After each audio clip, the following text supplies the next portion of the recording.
सच बताना, क्या आपके साथ भी इन दिनों ऐसा हो रहा है कि आपको किसी भी चीज़ में इंटरेस्ट नहीं आ रहा है? किसी भी चीज़ में। चलो एक छोटा सा थॉट एक्सपेरिमेंट करते हैं। ऑनेस्टली याद करो कि लास्ट टाइम कब ऐसा हुआ था कि जब आपने कोई एक नया गाना सुना और उससे लिटरली ऑब्सेस्ड हो गए। आपने उस गाने को 200 बार सुना, अपने दोस्तों को सुनाया और कई दिनों तक उसी एक गाने पर खो गए। लेकिन फिर अचानक एक दिन वो फीलिंग गायब हो गई। गाना वही था, आप वही थे, लेकिन आपको वो फीलिंग कभी वापस महसूस नहीं हुई।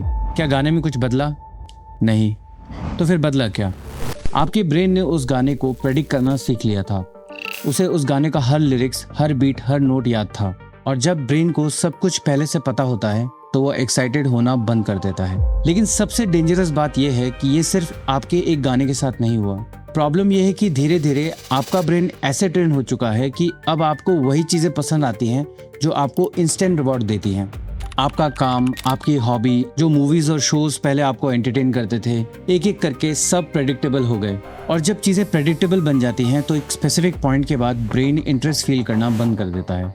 और यही एक न्यूरो साइंस है। तो अगर आप सीरियसली इस प्रॉब्लम को सॉल्व करना चाहते हो तो अगले कुछ मिनट मेरे साथ रहो। मैं आपसे वादा करता हूँ कि ये वीडियो आपकी ब्रेन की साइकोलॉजी को परमानेंटली बदल देगा। लेकिन इसके बावजूद मैं ये जानता हूँ कि 99% लोग इसे कभी फॉलो नहीं करेंगे। वीडियो में आगे बढ़ने से पहले एक छोटा सा सेल्फ चेक करते हैं। इसके बाद आपको खुद समझ आ जाएगा कि ये वीडियो आपके लिए कितना अर्जेंट है। आपको स्क्रीन पर दिए गए इन सवालों को अपने लिए ऑनेस्टली आंसर करना है और फिर काउंट करना है कि आपके कितने यस हैं। हर यस का एक पॉइंट है। आप इस वीडियो को यहाँ पर पॉज कर सकते हो। आपका टोटल क्या निकला? कमेंट या स्कोर नाउ। अगर आपका स्कोर 4 से ऊपर है तो मैं ऑनेस्टली बोलूँगा कि ये बहुत सीरियस है।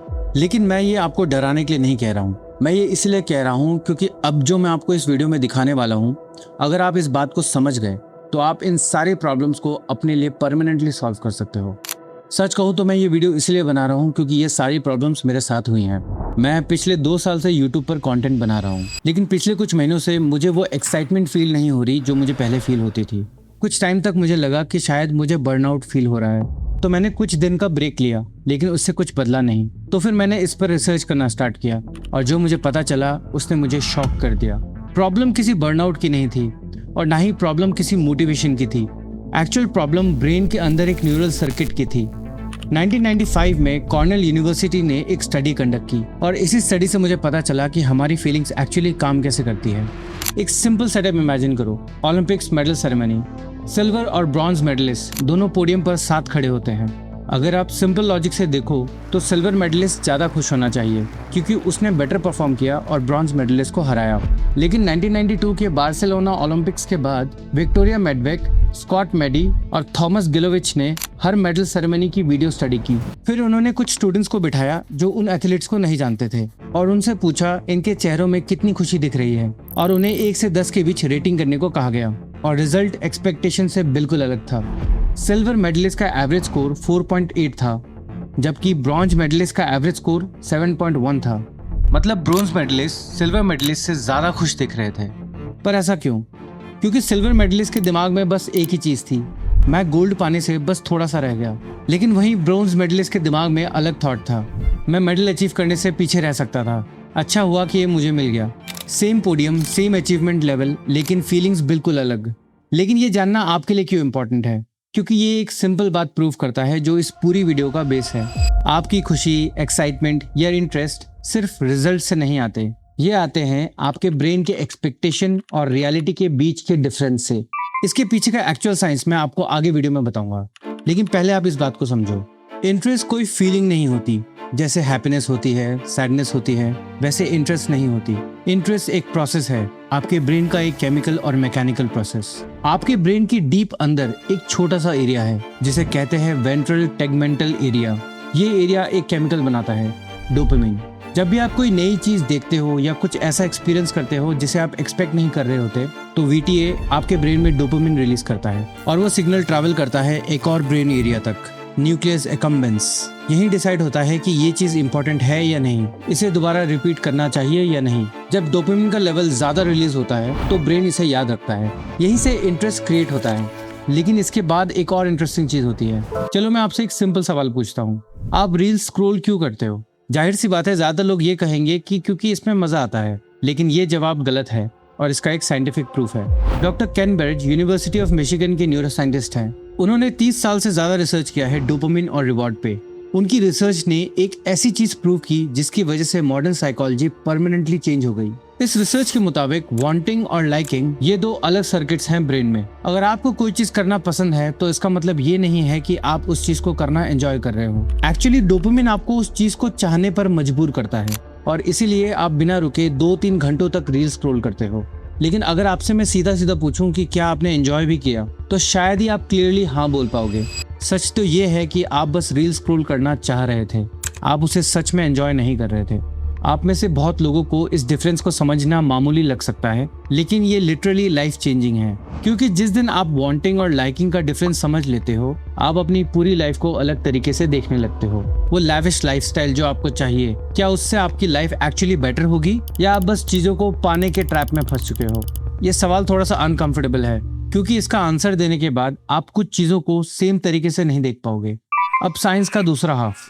ओलंपिक मेडलिस्ट की स्टडी हमें दिखाती है कि रियलिटी और एक्सपेक्टेशन के बीच का डिफरेंस हमारी फीलिंग्स को डिसाइड करता है। लेकिन इस बात का मतलब क्या है? ये हमारे ब्रेन में दिखता कैसा है? इसके लिए एक और एक्सपेरिमेंट देखते हैं। ये एक्सपेरिमेंट आपको दिखाएगा कि मॉडर्न न्यूरोसाइंस कैसे काम करता है। 1990s में न्यूरोसाइंटिस्ट वुल्फ्राम शुल्ट्ज ने एक एक्सपेरिमेंट किया जो आज भी न्यूरोसाइंस की किताबों में पढ़ाया जाता है।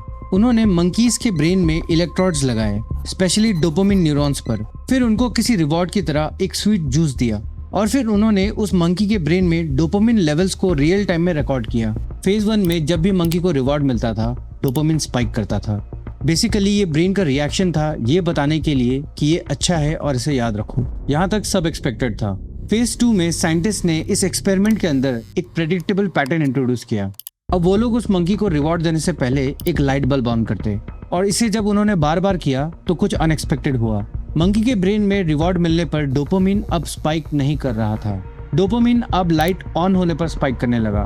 इसका मतलब उस मंकी के ब्रेन ने बहुत जल्दी ये सीख लिया था कि लाइट ऑन होने का मतलब है कि रिवॉर्ड मिलने वाला है। लेकिन ये एक्सपेरिमेंट यहाँ खत्म नहीं हुआ। इसके बाद जो हुआ वो सबसे ज्यादा इंपॉर्टेंट है। जब मंकी के लिए ये पैटर्न कंप्लीटली प्रेडिक्टेबल हो गया, मतलब जब लाइट ऑन होता तो जूस मिलता, तो जूस पर डोपामिन रिस्पॉन्स ऑलमोस्ट 0 हो गया। अब उसे ना लाइट ऑन होने पर एक्साइटमेंट फील होता, ना रिवॉर्ड मिलने पर। क्योंकि हर बार रिवॉर्ड सेम था, ब्रेन ने स्पाइक देना बंद कर दिया। इस कॉन्सेप्ट को न्यूरोसाइंस में कहते हैं रिवॉर्ड प्रेडिक्शन एरर। इसका सिंपल मतलब यह है कि ब्रेन रिवॉर्ड पर एक्साइट नहीं होता, ब्रेन सरप्राइज पर एक्साइट होता है। अगर ब्रेन पहले से ही प्रेडिक्ट कर ले कि कुछ मिलने वाला है तो डोपामिन रिलीज नहीं होता। डोपामिन तभी रिलीज होता है जब रियलिटी प्रेडिक्शन से बेटर होता है, और अगर रियलिटी प्रेडिक्शन से वर्स्ट हो तो डोपामिन अपने बेसलाइन से भी नीचे गिर जाता है। और इस बात को आपको ध्यान से समझना चाहिए। याद करो सिल्वर मेडलिस्ट का ब्रेन, उसने गोल्ड एक्सपेक्ट किया था लेकिन उसे रियलिटी में सिल्वर मिला। इसे कहते हैं प्रेडिक्शन एरर नेगेटिव। वहीं दूसरी तरफ ब्रोंज मेडलिस्ट का ब्रेन, उसकी एक्सपेक्टेशन कुछ नहीं थी लेकिन उसे रियलिटी में मेडल मिला। यह है प्रेडिक्शन एरर पॉजिटिव। और अब वो गाना याद करो जो हमने वीडियो के स्टार्टिंग में सोचा था। जब आपने उस गाने को पहली बार सुना था तो आपके ब्रेन ने उस गाने को प्रेडिक्ट नहीं किया था, मतलब उसका प्रेडिक्शन एरर पॉजिटिव था। इसीलिए डोपामिन स्पाइक हुआ और आप उस गाने से ऑब्सेस्ड हो गए। लेकिन जब आपने उस गाने को कई 100 बार सुना तो आपका ब्रेन उसे प्रेडिक्ट करने लगा था। यहाँ आपका प्रेडिक्शन एरर 0 हो गया और डोपामिन बेसलाइन फ्लैट हो गई। गाना तो नहीं बदला लेकिन आपके ब्रेन का प्रेडिक्शन पैटर्न बदल चुका था। जब आप दिन भर बस अपने फोन को स्क्रॉल करते हो, ब्रेन सब कुछ नोटिस करता है। ब्रेन का बस बेसिक रूल ये होता है कि एनर्जी सेव करो और मैक्सिमम रिवॉर्ड लो। इसलिए आपका ब्रेन धीरे धीरे अडेप्ट करना स्टार्ट करता है। इसका मतलब ये है कि आप हमेशा ये कोशिश करते हो कि आपको हाई रिवॉर्ड मिले लो एफर्ट करके, और यही वो पार्ट है जिसे मैक्सिमम लोग इग्नोर कर देते हैं। कड़वा सच तो ये है कि आज हम प्लेजर को इतना ज़्यादा चेज कर रहे हैं कि हम अब अपने आप को प्लेजर फील करने के लायक ही नहीं रख रहे हैं। मेरे कहने का मतलब ये है कि पहले जो चीज़ें आपको एक्साइट करती थी अब आपको बस ठीक ठाक लगती है, और धीरे धीरे वो भी फील होना बंद हो जाता है। आप हर बार कुछ नया ट्राई करने का प्लान करते हो पर 5-10 मिनट बाद मन वापस शिफ्ट हो जाता है। आपके ब्रेन के डोपामिन रिसेप्टर्स जो आपको रिवॉर्ड फील करने के लिए हेल्प करते हैं वो धीरे धीरे कम हो जाते हैं।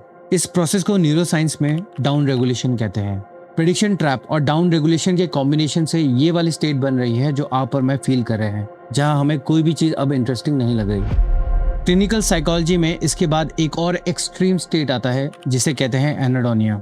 एनाडोनिया एक इंसान का वो स्टेट होता है जिसमें वो खुशी फील करना, बिल्कुल भूल जाता है। एनाडोनिया यूजुअली डिप्रेशन और सीवियर एडिक्शन के केसेस में देखा जाता है। मैं ये क्लेम नहीं कर रहा कि आपको एनाडोनिया है, लेकिन ये एक स्पेक्ट्रम होता है। प्रॉब्लम ये नहीं है कि लाइफ बोरिंग है, प्रॉब्लम ये है कि आपका ब्रेन नॉर्मल लाइफ को फील करना बिल्कुल भूल चुका है।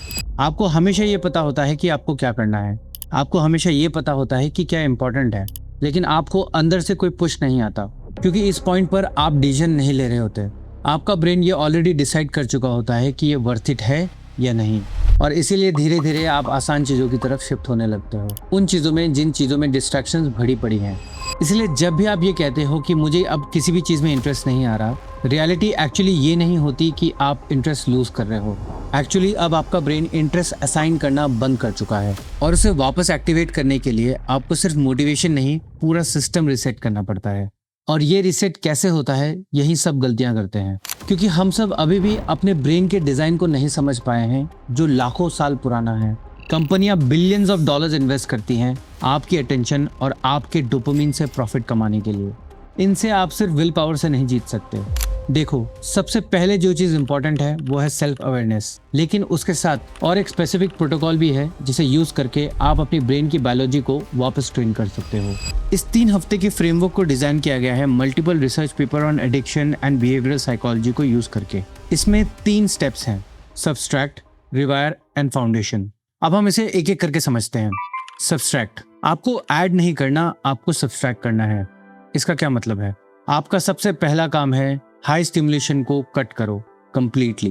पहले 7 दिन कोई भी कंटेंट जो 60 सेकंड से छोटा है नहीं देखना। No reels, no shorts, no Snapchat, no random doom scroll. लेकिन मैंने स्पेसिफिकली 60 सेकंड क्यों बोला? क्योंकि रैपिडली कंटेंट स्विच करना ही वो एग्जैक्ट पैटर्न है जो डोपामिन सिस्टम को कांस्टेंट क्विक हिट्स की एक्सपेक्टेशन के लिए ट्रेन करता है। Long form content, specially 10 minute से लंबे वीडियोस जैसे पॉडकास्ट, बुक्स, कोई कोर्स, सेम डैमेज क्रिएट नहीं करता। मैं जानता हूँ ये इम्पॉसिबल लगता है, और इसीलिए यही प्रूफ है कि आपको इसकी ज़रूरत है। और इसके साथ दिन में आप एटलीस्ट 20 मिनट ऐसे निकालोगे जिसमें आप इंटेंशनली कुछ भी नहीं करोगे, बस अपने साथ बैठो और अपने थॉट्स को ऑब्जर्व करो। या फिर अगर आप बैठ नहीं सकते तो बिना हेडफोन्स के वॉक पर जाओ। जब भी आप खाना खाने बैठो, स्क्रीन यूज मत करो। ये सब सुनने में अजीब लगता है, इसलिए एक केस स्टडी सुनो। ब्रिटिश साइकोलॉजिस्ट डॉक्टर सैंडी मान ने एक स्टडी की 2014 में। इस स्टडी में 2 ग्रुप्स बनाए गए। पहले ग्रुप्स को एक बोरिंग टास्क दिया गया, दूसरे ग्रुप को सीधा क्रिएटिव टास्क दिया। जब दोनों ग्रुप्स ने अपने अपने टास्क पूरे कर लिए, दोनों ग्रुप्स को एक ही प्रॉब्लम सॉल्व करने को दिया गया। एंड में ये देखा गया कि जिस ग्रुप को बोरिंग टास्क दिया गया था, उन्होंने बेटर परफॉर्म किया। रीजन, बोर्डम में ब्रेन को डे ड्रीम करने का स्पेस मिलता है, और एक डे ड्रीमिंग दिमाग क्रिएटिविटी और प्रॉब्लम सॉल्विंग के लिए फाउंडेशन है। क्योंकि बोर्डम आपके ब्रेन में कोई खाली जगह नहीं है, ये वो स्पेस है जिसमें आपका ब्रेन रिसेट करता है। Week 2, rewire. वीक 1 में आपकी कोशिश होगी स्टिमुलेशन को कम करने की, लेकिन आपका ब्रेन अभी भी रिसेट नहीं हुआ है। अभी फिलहाल आपके ब्रेन का प्रोग्राम ये है कि नो एफर्ट इक्वल्स रिवॉर्ड। हमें इसे फ्लिप करना है, और इसे करने के लिए आपको बहुत छोटी चीज से स्टार्ट करना है। जब आपने अपने दिमाग को इतने सालों से ट्रेन किया है फास्ट स्टिमुलेशन के लिए, तो अगले दिन आप ये एक्सपेक्ट नहीं कर सकते कि आप 500 पेजेस की बुक एक ही बार में पढ़ लेंगे। इसीलिए स्टार्टिंग में 10 या 20 मिनट की रीडिंग काफी है।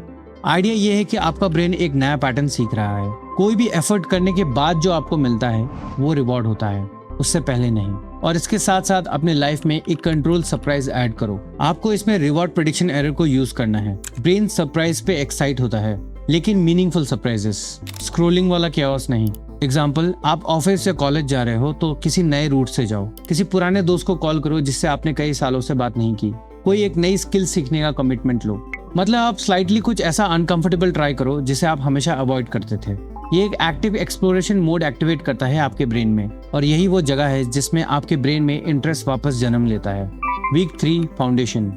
ये स्टेप थोड़ा बोरिंग है, इसलिए ज्यादा लोग इसे स्किप करते हैं, लेकिन इसी वजह से वही लोग 2 हफ्तों के बाद वापस उसी साइकिल में चले जाते हैं।